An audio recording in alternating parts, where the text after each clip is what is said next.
5 anggota DPR RI periode 2024 hingga 2029, yakni Ahmad Sahroni, Nafa Urbah, Eko Patrio, Uya Kuya, dan Adis Kadir telah resmi dinonaktifkan oleh partai masing-masing dan tidak lagi menerima gaji maupun tunjangan sebagai anggota dewan.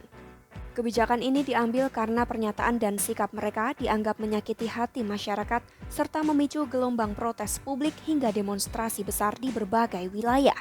Bagaimana keputusan ini akhirnya diberlakukan? Awalnya, meski sudah dinonaktifkan, publik masih mempertanyakan status gaji dan tunjangan para anggota DPR tersebut.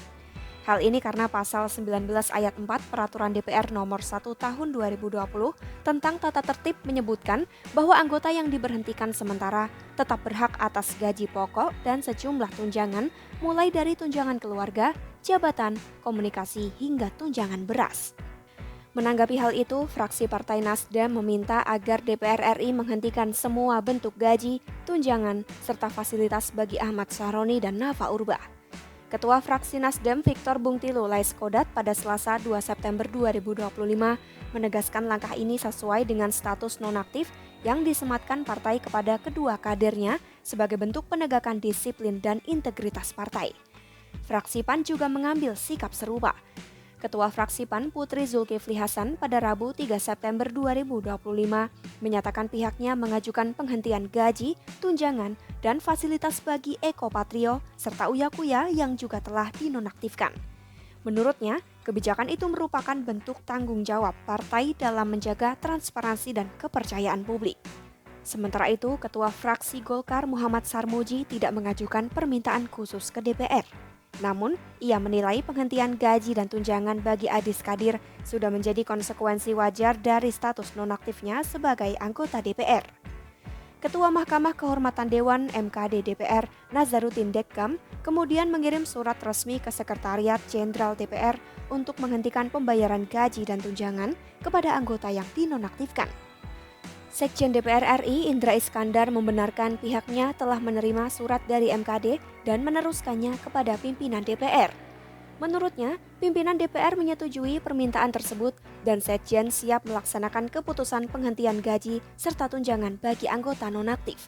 Meski begitu, Indra belum memastikan apakah penghentian hak keuangan itu berlaku permanen atau hanya sementara.